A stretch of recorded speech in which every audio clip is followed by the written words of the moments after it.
ऐसा करते हैं कि इस वीडियो में मैं दो बातें समझा देता हूँ। आपने भारतीय संविधान में दो आर्टिकल देखे होंगे, कई बार इनका कंफ्यूजन हो जाता है, कई बार आपको लगता रहता है कि ये कैसी चीजें हैं, क्या बात है, इनको कैसे समझें।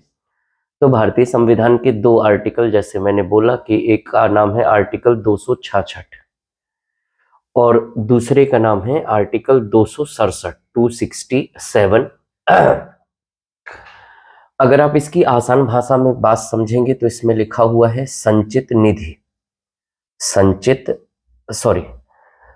इसके बारे में अगर बात करेंगे तो इसमें ऐसा करते हैं कि निधियों के बारे में, यानी कि फंड के बारे में बात की गई है, यानी कि निधियां, यानी कि फंड।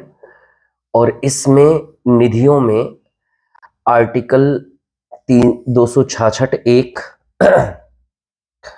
266(2) और 266(3) इस तरीके से समझ सकते हैं। और अगर इसमें देखोगे तो इसमें 267(1) और मिलेगा आपको 267(2). अगर आप 266(1) में देखोगे तो यहां पर दो बातें लिखी हैं। एक लिखी हुई है केंद्र की संचित निधि, केंद्र की संचित निधि, और एक इसी में लिखा हुआ है राज्य की संचित निधि, की संचित निधि। तो मैं आपको बता देता हूं कि इसका मतलब क्या है। केंद्र की संचित निधि का मतलब केंद्र सरकार के पास में जितने भी पैसों की आय होती है और आगे चल करके केंद्र सरकार जिस पैसे को व्यय करती है, यानी कि जो आय हुई है या जिसका व्यय करती है, तो यानी कि कहने का मतलब सारा कुछ केंद्र की संचित निधि से होगा। कहने का मतलब जैसे आपके पास में बैंक का अकाउंट होता है, आपका खुद का अकाउंट होता है, आपके पैसे जमा होते हैं, उसी तरीके से केंद्र सरकार का जो बैंक का अकाउंट होता है, यानी कि कहना चाहिए खाता होता है, उस खाते को बोला जाता है केंद्र की संचित निधि। और उसी तरीके से राज्य सरकार के जो राज्य सरकार का अकाउंट होता है, बैंक का खाता होता है, उसको बोला जाता है राज्य की संचित निधि। तो कहने का मतलब ये केंद्र सरकार का अकाउंट है, ये राज्य सरकार का अकाउंट है। अगर आप 266(2) में जाओगे तो भी यहां पर दो बातें मिलेंगी। एक मिलेगा केंद्र की लोक लेखा निधि या लोक निधि, और एक मिलेगा राज्य की लोक निधि। अब हम सारे लोग जानते हैं कि सरकार के पास में लोगों का बहुत सारा पैसा जमा रहता है। जैसे कई लोग नौकरी करते हैं, सरकारी नौकरी करते हैं, केंद्र सरकार के लिए करते हैं, तो बहुत सारा पीएफ वगैरह, पब्लिक फंड इसको बोला जाता है, बहुत सारा पीएफ वगैरह केंद्र सरकार काट लेती है। इसी तरह से अगर राज्य सरकार में कोई काम कर रहा है तो राज्य सरकार काट लेती है। तो ये जो लोक निधि होती है, इसका मतलब ये होता है, और हम लोग भी तो पैसा जमा करते हैं भाई, जो आपका पैसा बैंक में जमा हुआ है वो क्या माना जाएगा, लोक निधि माना जाता है।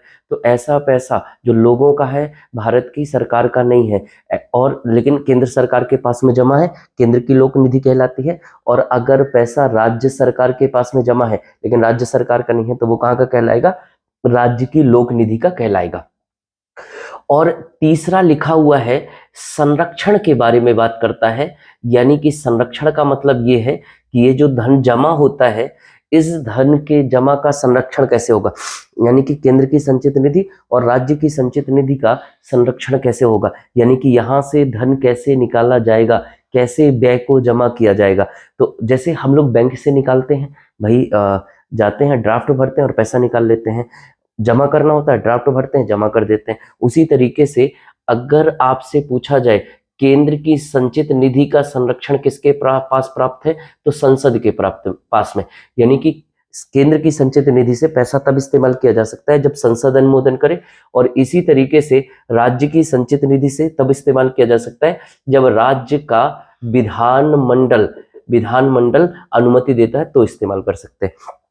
तो 266 किससे संबंधित हो गया कि इस देश के पैसे से, केंद्र के पैसे से, राज्य के पैसे से, केंद्र के पास में लोगों के पैसे से, राज्य के पास में लोगों के पैसे से, और प्लस ये बात कि भाई इनको संरक्षण कौन देगा, किसकी अनुमति के बाद ही निकाला जा सकता है, तो किसकी अनुमति के बाद में, संसद की अनुमति के बाद में केंद्र की संचित निधि से, और राज्य की संचित निधि में किससे, विधानमंडल की अनुमति की जरूरत होती है।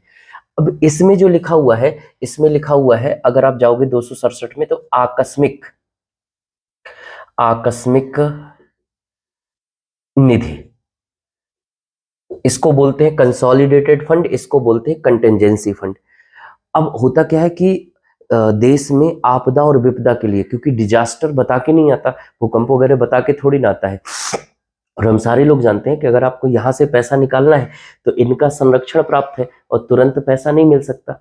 अगर सैद्धांतिक बात करें तो 14 दिन का समय लग सकता है अगर राज्यसभा किसी विधेयक को रोक लेती है, और जब आपदा आती है, विपदा आती है, तो पैसे तुरंत जरूरत होते हैं। तो इसी वजह से आकस्मिक निधियों का इंतजाम किया गया, यानी कि केंद्र की आकस्मिक निधि आर्टिकल 267(1) में, और राज्य की आकस्मिक निधि आर्टिकल 267(2) में। यहाँ पर अब यहाँ पर जो संरक्षक होता है, यहाँ पर जो संरक्षक होता है वो होता है राष्ट्रपति, और यहाँ पर जो संरक्षक होता है वो कौन होता है भाई, राज्यपाल। ये बात आपको याद रखना है। और होता क्या है, इस समय पर केंद्र की संचित निधि में 500 करोड़ रुपए डिपॉजिट रहते हैं, 500 करोड़ रुपए डिपॉजिट है, और इसका कैशियर कौन होता है, राष्ट्रपति। तो होता क्या है, कोई परिस्थिति आ जाती है और जब संचित निधि से सरकार को पैसा निकाल पाना संभव ना हो, तो सरकार क्या करती है, राज्य सरकारें राज्यपाल से मांग लेती हैं और केंद्र सरकार राष्ट्रपति से मांग लेती है, और इसके बाद में जब वोट ऑन अकाउंट हो जाता है, यानी कि धन विधेयक पारित हो जाता है, उसके पैसे लौटा दिए जाते हैं। तो कहने का मतलब ये है कि ये वाला पैसा जो बैंक में जमा है और ये वाला पैसा जो आपके पॉकेटवा में रखा हुआ है, आपके जेब में जो रखा हुआ है ना, वो वाला ये पैसा है कि तुरंत ऑटो वाला तुरंत निकाल के दे दिया। और ये वाला पैसा कौन सा है, जिसमें आपको बैंक में जाकर के निकालना पड़ेगा और अनुमोदन करवाना पड़ता है। तो इनको कहा गया है, तो संविधान में आर्टिकल 266 और 267 का यही मतलब है। थैंक यू, अगले वीडियो के साथ।